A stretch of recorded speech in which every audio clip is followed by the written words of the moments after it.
and they start double big, of course, here. Holiday first shot won't go.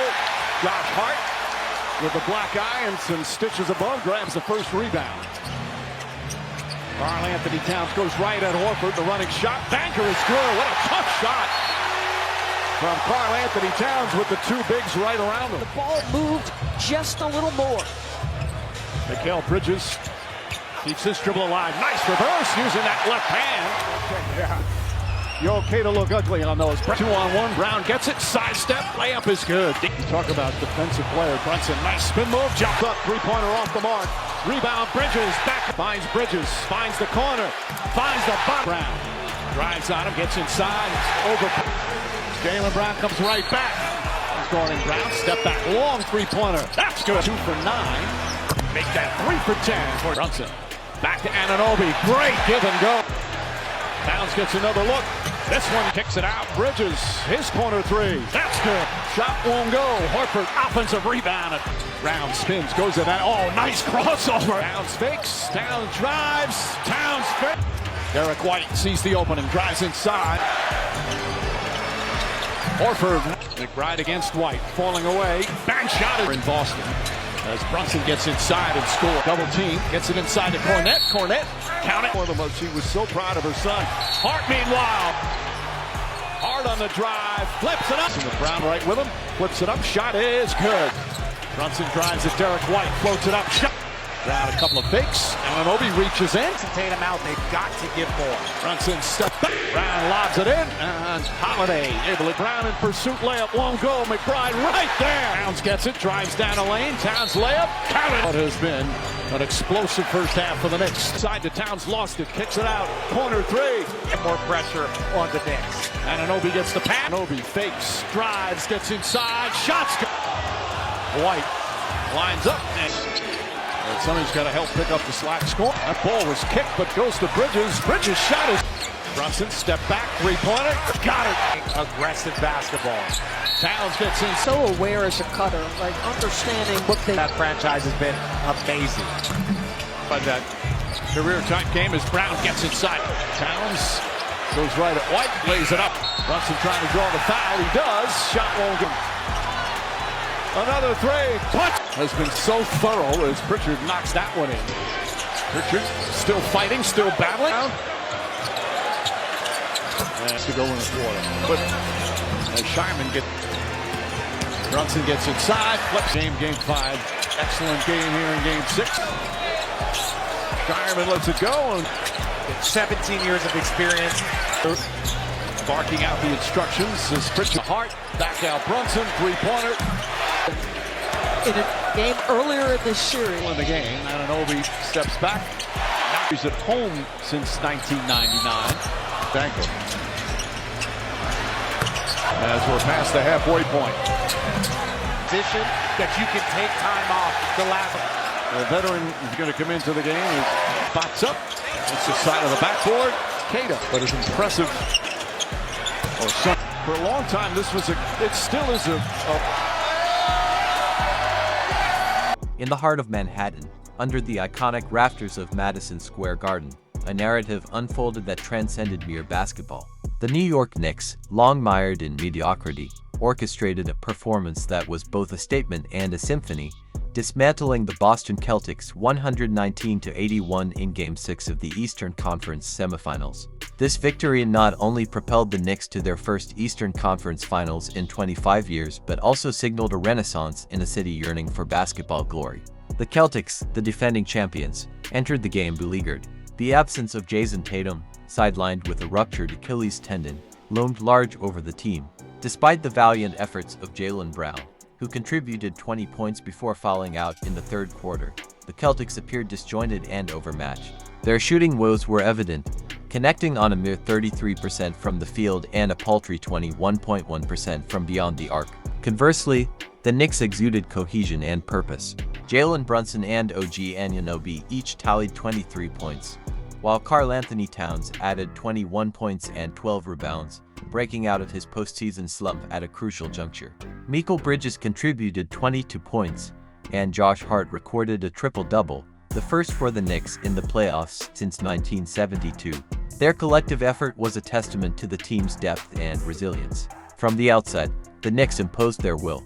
They established a 27-point lead by halftime, capitalizing on the Celtics' turnovers and lackluster defense. The Garden, often a crucible of anxiety, transformed into a cauldron of euphoria as chants of Knicks in 6 reverberated throughout the arena. The energy was palpable, a manifestation of years of pent-up anticipation and hope. Posting and toasting plus to Celtics blog plus to New York Post defensively, the Knicks were relentless. They contested shots, dominated the boards, and disrupted the Celtics' offensive rhythm. The absence of Tatum exposed the Celtics' vulnerabilities, and the Knicks exploited them with surgical precision. Coach Tom Thibodeau, known for his defensive acumen, orchestrated a game plan that suffocated the Celtics and amplified the Knicks' strengths. As the final buzzer sounded, the significance of the moment was not lost on the players or the fans. The Knicks had not only defeated a storied rival but had also exorcised the demons of past failures. The victory was a culmination of strategic acquisitions, player development, and an unwavering belief in the team's potential. Looking ahead, the Knicks prepare to face the Indiana Pacers in the Eastern Conference Finals, a rematch of their 2000 encounter. The road ahead is fraught with challenges, but the Knicks have demonstrated that they possess the talent, tenacity, and unity to contend with the league's elite. The Garden has awakened, and with it, the dreams of a city reignited. Madison Square Garden had not simply hosted Game 6. No, that would be far too mundane a verb. The Garden had performed it, like a grand old actor returning from retirement for one final, thunderous soliloquy. The Knicks' 119-81 dismantling of the Boston Celtics was not a win, it was a carefully staged demolition. The kind of spectacle where the wrecking ball wears a tailored tuxedo, pauses for dramatic effect, and then smashes through legacy like dry plaster. The audience, of course, was complicit. Every roar, every guttural chant of Knicks and CX served as a percussion instrument in the orchestra of obliteration. The Celtics, those tragic protagonists from Massachusetts, tried their lines, but the teleprompter had gone dark. Jaylen Brown, stranded without Jason Tatum's stabilizing gravity, found himself cast as both hero and casualty. 20 points, he managed a modest candle in a New York hurricane, and then he fouled out in the third quarter, as if the narrative itself had grown tired of his subplot. In truth, Boston didn't lose this game, they were written out of it.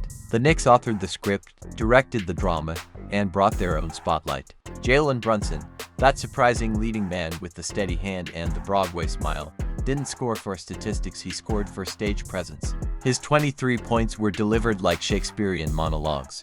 Well-timed, emotionally calibrated, devastating. Beside him, OG Anunoby, quiet, mechanical, ruthless, produced an identical 23 points, as if to say, consistency is the new charisma.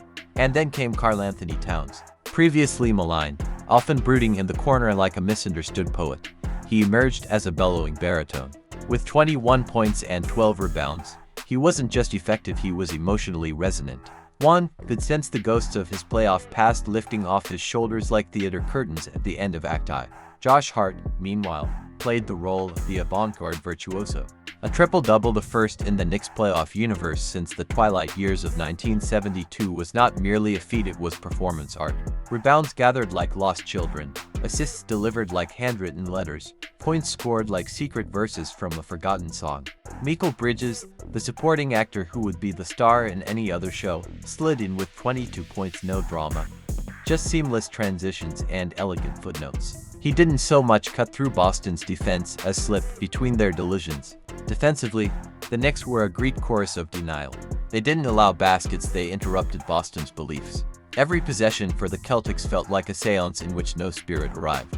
One might have expected Brad Stevens himself to step down from the executive box and ask, with clipboard in hand, if the players remembered what spacing meant. The coaching duel, such as it was, resembled a chess game played with different board sizes. Tom Thibodeau, that eternally furrowed general with the voice of gravel and resolve of granite, had clearly planned this game like a war campaign. The Celtics' interim strategies looked less like battle maps and more like napkin sketches left behind at a Southie diner. And somewhere in the shadows, Julius Randle, injured, yes, but still a presence, nodded. His absence hadn't diminished the Knicks' identity, it had distilled it. A team of interchangeable gears, each sharper than the last, turning in sync beneath the Garden's vaulted ceiling. One should not underestimate the stagecraft of the Knicks' resurgence. Every great sporting moment in New York must flirt with myth. There must be a whisper of the 1970s, a ghost of Willis Reed's limp, a passing mention of Pat Riley's geld perfection. And now, 25 years since their last appearance in the Eastern Conference Finals, this team summoned that same spectral gravity. It is not just that they won, it is that they declared something. They declared that the pain of the past of lottery picks, of Marbury and Bargnani and Fizdale was not merely endured, but harvested. It became fertilizer for this strange, marvelous bloom. In 48 minutes, the Knicks weren't just better. They were more believable. Their narrative, their chemistry, their hunger, it all rang true in a league increasingly saturated with synthetic drama. Next, the Indiana Pacers await. A younger team, unpredictable, armed with speed and disdain for hierarchy. It will not be the same kind of war. But the Knicks now know who they are. They are not underdogs anymore. They are not comic relief in someone else's championship montage. They are, once again, the protagonists, and the Garden finally is more than just a venue. It's the world's most famous proving ground. Fade to black, curtain still up. The Knicks have more lines to deliver.